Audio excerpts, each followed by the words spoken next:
말씀은 하박국 2장 1절에서 4절 말씀입니다. 내가 내파소하는 곳에 서며 성루에 서리라. 그가 내게 무엇이라 말씀하실는지 기다리며 바라보며 나의 질문에 대하여 어떻게 대답하실지는 보리라 하였더니 여호와께서 내게 대답하여 이르시되 너는 이 묵시를 기록하여 판에 명백히 새기되 달려가면서도 읽을 수 있게 하라. 이 묵시는 정한 때가 있나니 그 종말이 속히 이르겠고 결코 거짓되지 아니하리라. 비록 더딜지라도 기다리라. 주체되지 않고 반드시 응하리라. 보라, 그의 마음은 교만하며 그 속에서 정직하지 못하나 의인은 그 믿음으로 말미암아 살리라. 다음은 로마서 1장 16절에서 17절 말씀입니다. 내가 복음을 부끄러워하지 아니하노니 이 복음은 모든 믿는 자에게 구원을 주시는 하나님의 능력이 됨이라. 먼저는 유대인에게요 그리고 헬라인에게로다. 복음에는 하나님의 의가 나타나서 믿음으로 믿음에 이르게 하나니 기록된 바 오직 의인은 믿음으로 말미암아 살리라 함과 같으니라.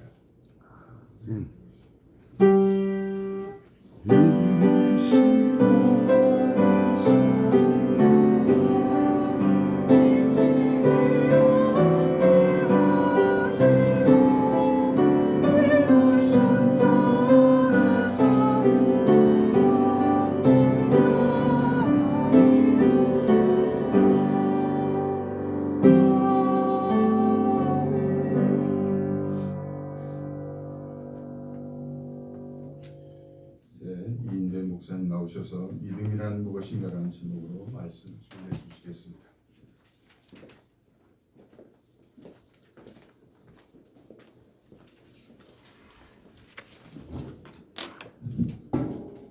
네, 안녕하세요. 안녕하세요. 제가 보니까 그 저쪽 백석관에 있을 때 제가 2번 정도 와가지고 설교를 한번 했더라고요. 2번. 네. 다시 왔을 때 좀 감회가 남다르다라는 생각을 했습니다. 사실 저와 여러분들은 각자 신앙의 모습이 다릅니다. 각자의 생각과 살아온 인생의 여정 그리고 삶의 자리가 다르기 때문에 한 편의 설교로 우리의 인생을 휘어잡고 그리고 여러분의 인생에 커다란 전환점을 준다라고 하는 것은 솔직히 무리가 있습니다. 냉정하게 생각하면 설교 한 편으로 사람의 인생이 바뀌는 거 그거는 정말 쉽지 않습니다. 설교 한 편으로 사람이 바뀔 정도로 인생이 쉬운 게 아니기 때문입니다. 그렇지만 제가 설교를 하면서 느끼는 건 뭐냐면 제가 했던 설교가 어느 순간에 여러분의 마음속에 조금 자리 잡고 있다가 어떤 기회가 됐을 때 그 말씀이 여러분의 삶을 변화시킬 수 있겠다라는 그런 희망으로 제가 설교를 하고 있습니다. 우리의 삶이 즐겁고 행복한 날들만 있다면 얼마나 좋겠습니까? 그런데 우리의 현실은 그렇게 즐겁고 행복한 것만 있는 것은 아닙니다. 내가 이런 기도를 드렸는데 결과는 전혀 예상 밖의 결과가 나올 때가 많이 있습니다. 때로는 하나님께서 좀 우리를 보고 장난치는 거 아닌가라는 생각을 할 때도 있습니다.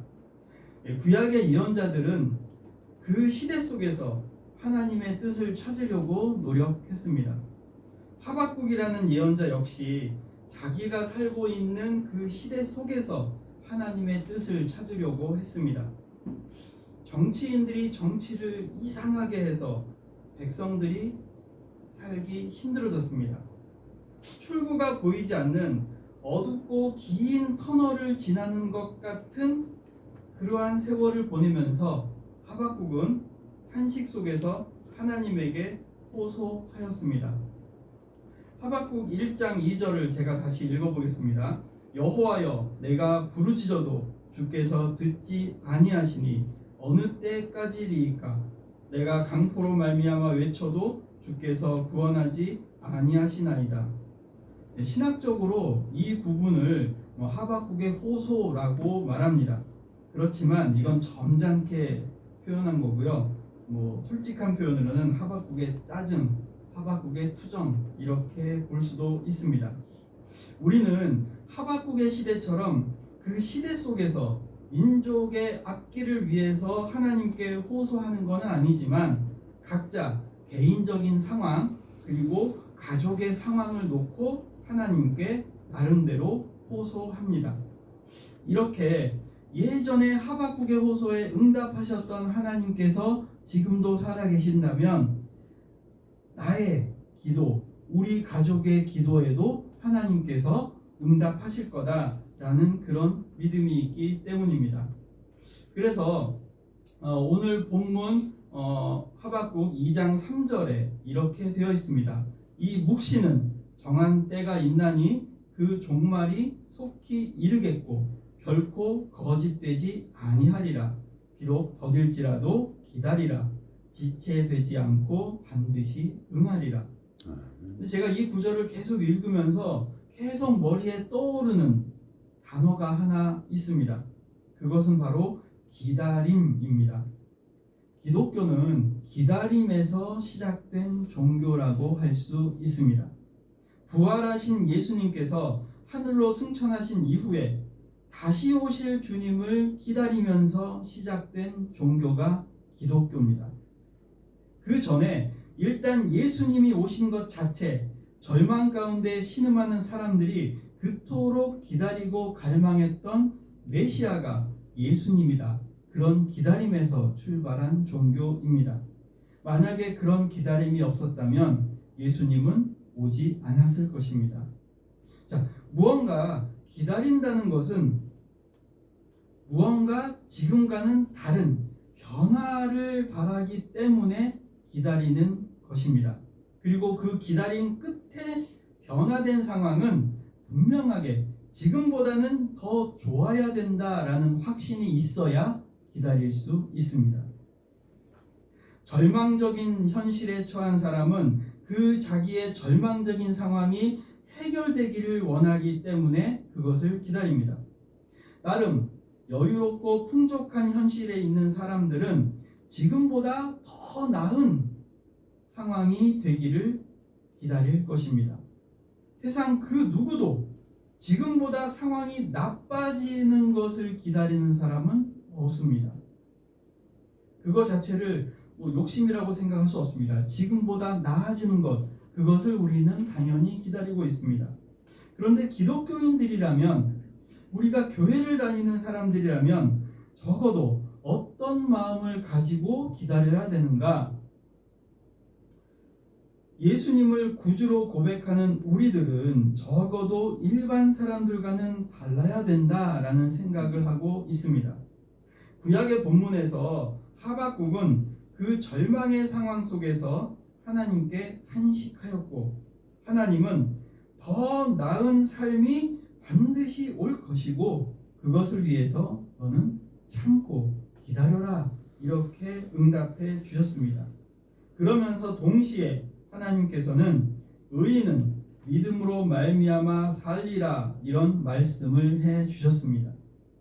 누구나 미래에 대한 희망은 가지고 있지만 기독교인이라면 그 희망은 바로 무엇을 바탕으로 해야 되냐? 올바른 믿음을 바탕으로 해야 된다라는 말입니다. 오늘 본문 중에서 하박국 2장 4절에서 의인은 그의 믿음으로 말미암아 살리라, 이 구절은 쉬운 것 같으면서도 상당히 어려운 말입니다. 의인과 믿음이라는 용어는 기독교인들에게는 너무나 익숙한, 그리고 초대교회의 아주 위대한 사도였던 바울을 떠올리게 됩니다. 신약시대에 사도 바울은 믿음으로 의롭게 된다라는 말을 하면서 그 믿음의 중요성을 강조하였습니다. 그리고 그 믿음의 조상으로 우리가 너무나 잘 아는 아브라함을 소개하고 있습니다. 하박국이 언급했던 이 믿음이라는 것, 그리고 바울이 언급했던 이 믿음으로 의롭게 된다는 것, 그거는 기독교의 구원에 있어서 아주 중요한 핵심으로 이해되어 왔습니다. 그리고 마르틴 루터가 종교 개혁을 하면서 오직 믿음이라는 것을 강조했는데, 그로부터 생겨난 개신교가 오늘날까지 이 믿음을 상당히 중요하게 생각하고 있습니다. 그런데 한편으로는 이렇게 중요한 믿음을 과연 어떻게 나타내 보일 수 있을까? 여기에 대해서는 각자 생각이 다 다릅니다. 다양합니다. 그리고 그 각자가 생각하는 믿음을 다른 사람에게 설명한다는 것도 쉬운 일이 아닙니다. 우리의 믿음을 다른 사람에게 어떻게 보여줄 수 있을까요? 일반적으로 교회에서 누군가의 믿음이 좋다라는 표현을 어떤 경우에 하게 됩니까? 대부분 주일 성수를 열심히 하고 예배에 빠지지 않는 것, 그것을 기준으로 삼아서 믿음이 좋다 안 좋다 이렇게 얘기합니다. 가끔 대놓고 드러내놓고 표현하지 않지만 어떤 사람은 주일 예배에 자주 빠지기 때문에 저 사람은 믿음이 부족하고, 또 어떤 사람은 주일 예배 열심히 참석하기 때문에 저 사람은 믿음이 훌륭하다, 그리고 저 사람은 나름대로 새벽 기도도 나가기 때문에 더 훌륭하다, 이렇게 말을 하는 경우가 많습니다. 그런데 이게 완전히 틀린 말은 아닙니다. 믿음은 반드시 그 열매로 나타나기 때문에 그 사람의 믿음의 결과가 성실한 예배 생활로 나타날 수 있기 때문입니다. 그런데 만약에 믿음이 그것만으로 증명된다라고 인식한다면 우리는 종교개혁의 정신을 잘못 이해하고 있는 것입니다. 중세기에 교회가 타락해서 돈을 내고 면죄부를 사면 내 죄가 사해진다, 이렇게 믿었고요. 또 하나 뭐냐면 내가 선행을 쌓으면 쌓을수록 그것에 비례해서 천국이 가까워진다라고 생각하고 가르쳤던 게 중세 카톨릭의 보편적인 신앙이었습니다. 그래서 로마의 라테란 성당에 28개의 계단이 있습니다. 그 계단을 무릎으로 올라간다면 그러한 고행을 통해서 하나님께서 그러한 고행을 하는 사람에게 의롭다 인정하신다, 이렇게 가르쳤던 것이 카톨릭의 가르침이었습니다.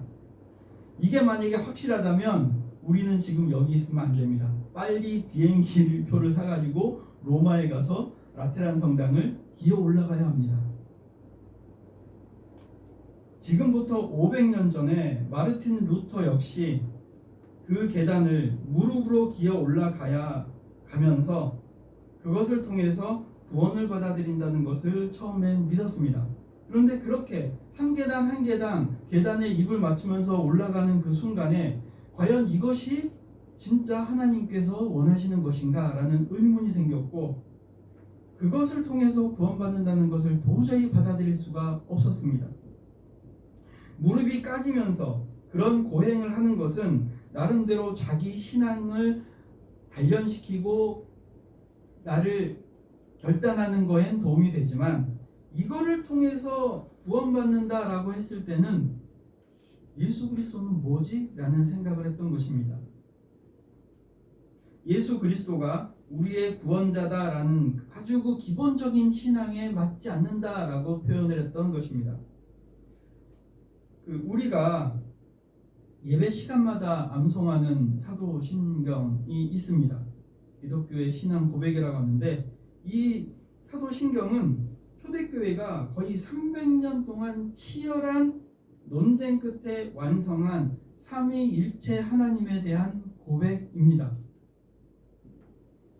이 삼위일체 하나님, 이 사도신조의 핵심은 바로 그 무엇보다도 예수 그리스도가 나를 구원할 수 있다, 여기에서 출발한 게 삼위일체 완성입니다. 이 삼위일체의 핵심은 정말로 예수 그리스도가 나를 구원할 수 있고 그것이 유일한 나의 구원 방법이다라는 것을 고백하는 것입니다. 우리가 그냥 사도신경을 매주 암송하는 것은 바로 그런 신앙 고백을 하는 것입니다. 마르틴 루터는 성서에 대한 깊은 묵상을 통해서 오직 믿음으로 구원을 받는다라는 그 의인론을 주장하면서 종교 개혁을 일으켰습니다. 마르틴 루터는 구원에 대한 기준을 그런 선행이나 면죄부가 아니라 예수 그리스도에 대한 믿음으로 다시 회복시킨 사람입니다. 이렇게 구원에 대한 감격으로 예배에 참석해서 주님을 찬양하고 감사 예배 드리는 것이 올바른 종교 개혁의 정신입니다. 저에게는 그 두 딸이 있습니다. 지금은 대학교 그리고 고3이 됐는데요. 이 두 딸이 아주 어렸을 때 유치원 다닐 때 둘이 서로 싸웠어요. 그래서 둘을 화해시키는 의미에서 그 마루 한가운데 딱 둘을 세워놓고 서로 끌어안고 있으라고 했습니다. 근데 둘이 끌어안고 있는데 그 둘의 표정은 좀 전까지 싸웠잖아요. 표정은 거의 씹은 표정으로 이렇게 하고 있습니다. 그래서 혼내고 있을 때 혼내는 사람이 웃으면 그건 끝납니다. 안 됩니다. 혼내는 사람 웃지 말아야 됩니다.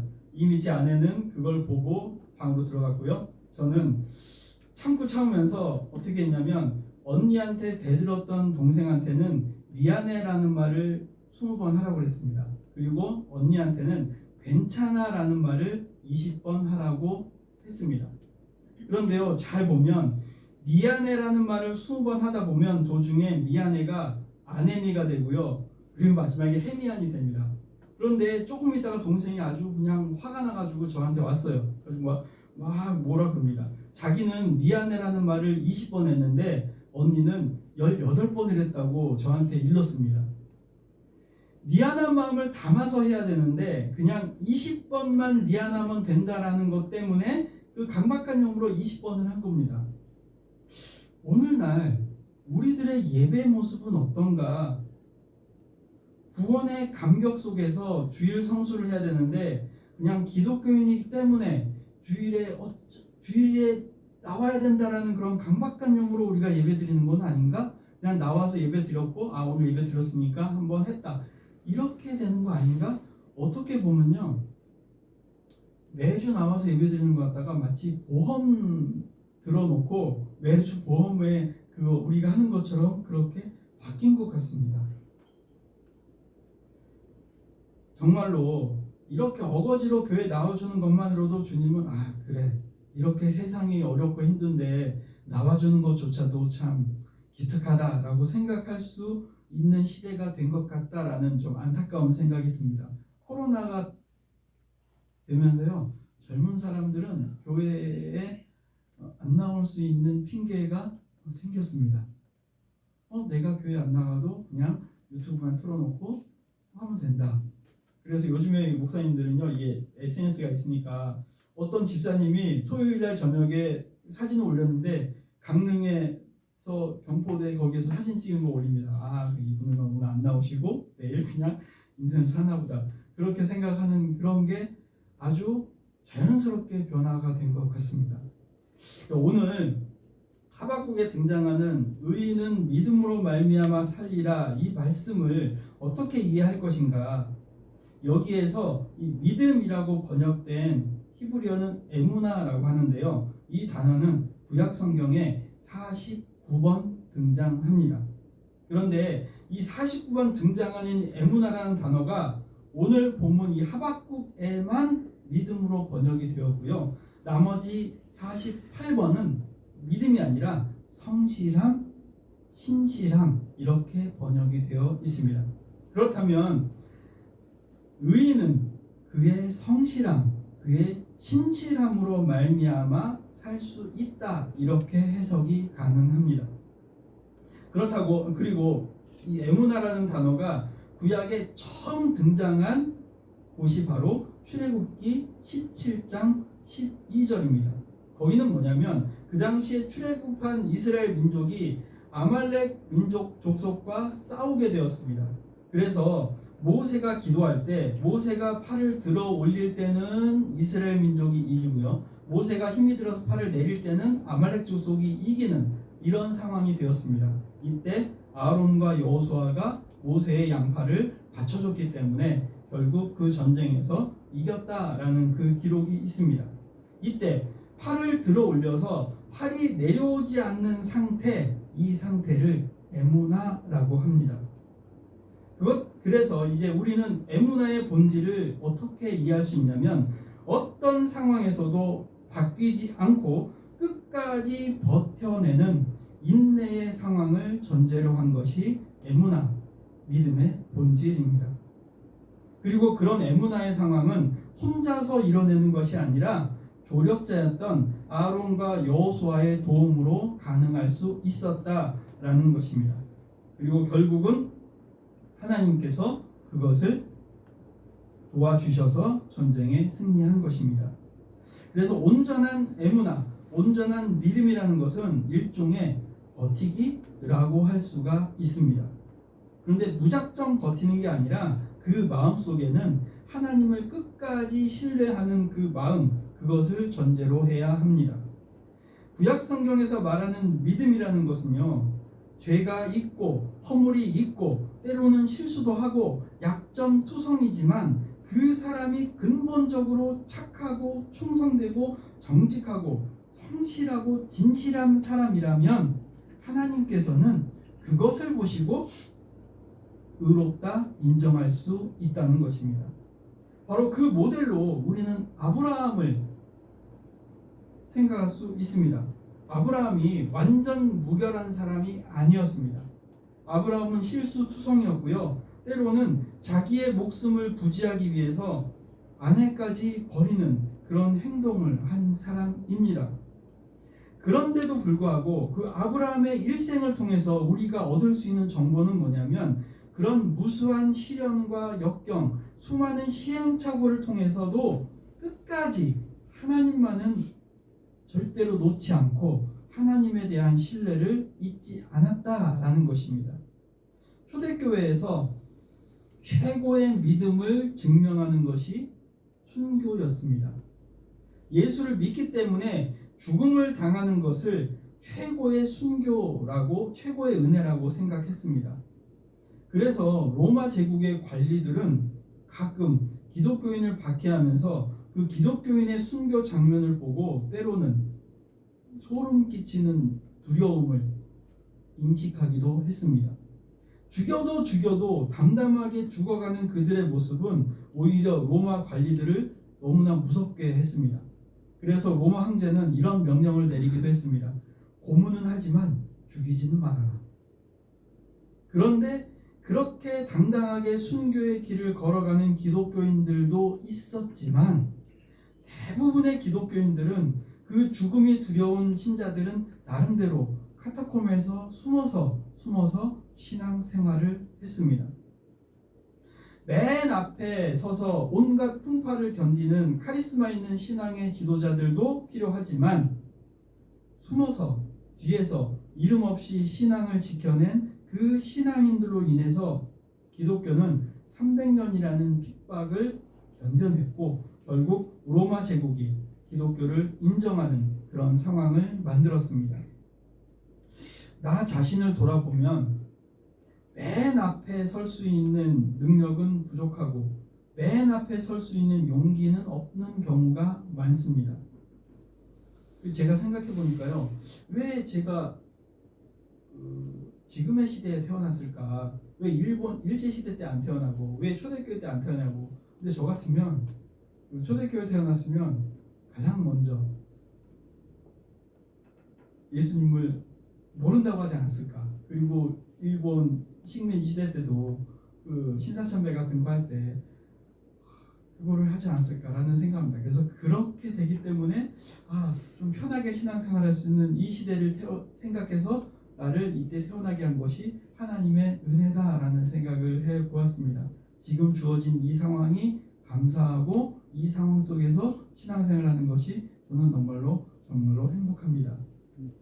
여러분이 앉아있는 그 자리에서 끝까지 버티는 것, 그게 바로 올바른 믿음이라고 할 수 있습니다. 제가 교회를 갖다 이렇게 돌아다니면서 설교를 하면서 느낀 건 뭐냐면요, 많은 사람들이 교회 가면 자기 자리를 갖고 있습니다. 그래서 늦게 오더라도 끝까지 자기 자리를 차지하고 그 자리에 가서 앉습니다. 그래서 그 자리는 여러분이 갖고 있는 그 신앙의 자리이기 때문에 그 자리를 끝까지 지키는 것, 그것 자체가 하나님께서 여러분을 보시는 의로움이라고 생각할 수가 있습니다. 여러분이 앉은 그 자리, 그리고 그 자리에서 끝까지 버티는 것, 그게 올바른 믿음이고요. 여러분이 붙잡고 버티고 기도로 부르짖고 그 말씀을 붙잡고 버티는 것, 그것이 진정 믿음의 백성이 할 수 있는 행동입니다. 성경이 말하는 믿음이라는 것은 머리로 받아들여서 하는 것이 아닙니다. 내가 올바르게 믿는다면 행동으로 드러날 수밖에 없는 그 생명의 언어가 믿음입니다. 엄밀히 따지면 행위가 빠진 순수한 믿음은 결코 존재할 수가 없습니다. 하나님 말씀을 좋아한다 라고 말하면서 전혀 성경을 읽지 않는 것, 그건 하나님을 진정으로 좋아하는 것이 아닙니다. 좋아하는 척 하는 것입니다. 주님을 사랑한다고 하면서 주님이 가신 길을 따르지 않는 것, 그것은 주님을 사랑하는 척 하는 것입니다. 솔직한 사람은 이런 기도를 할 것입니다. 주님을 사랑하고 싶은데 주님이 가신 길을 내가 따라가기에는 가끔 버겁고 힘듭니다. 그래도 주님께서 내 손을 잡아주시면 힘들지만 그 길을 갈 수 있을 것입니다. 주님께서 붙잡아 주시고 도와주십시오. 이런 기도가 예수님을 기쁘게 하는 기도라고 생각합니다. 그냥 예수님께서 나를 위해 십자가에 죽으셨다 이것만 인정하는 정도로 나는 믿음이 있다라고 생각하는 것은 안 됩니다. 내가 믿는 그 예수님을 위해서 나의 온 마음과 뜻과 힘을 다해서 사랑하고 헌신하고 충성하려는 마음을 갖고, 그것이 지금 이 상황에서 내가 어떻게 해야 주님을 기쁘게 할 수 있을까를 항상 고민하는 것, 거기에서 출발하는 것이 우리의 진정한 믿음 있는 행동이라고 할 수가 있습니다. 우리에게 약속된 그 새로운 미래는 분명히 지금보다는 다른 변화된 세상일 것입니다. 그런데 그 변화된 세상을 맞이하기 위해서 우리는 각자 변하지 않는 믿음을 가지고 있어야 합니다. 상황에 따라서 변하는 것은 올바른 믿음이라고 할 수 없습니다. 어려운 삶 속에서, 힘겨운 삶 속에서 그럼에도 불구하고 나를 구원하시는 분은 예수님이다 라는 사실을 붙잡고 끝까지 놓지 않으려고 하는 그 우리의 모습, 그것이 오늘의 삶보다 내일을 좀 더 낫게 변화시킬 것이고, 결국은 주님으로 인해서 구원받는 삶을 날마다 누릴 수 있는 삶이 될 것입니다. 기도하겠습니다. 우리를 사랑하시는 하나님, 우리가 예수님을 믿는다고는 말로는 자주 고백하지만 실제로 그 믿음대로 살아가는지에 대해서는 우리 스스로 부끄러울 때가 많습니다. 우리의 믿음이 예배를 붙잡고 말씀을 붙잡고 끈기 있게 주님을 찾고 부르짖는 그 기도의 생활을 통해서 주님께서 우리의 그 믿음을 보시고 의롭다 인정하시고 우리를 위한 구원의 은혜를 베풀어 주시기를 원합니다. 머리로만 받아들이는 신앙이 아니라 행동으로 우리의 삶으로 드러내는 신앙이 되게 하옵소서. 예수 그리스도의 이름으로 기도드립니다. 아멘.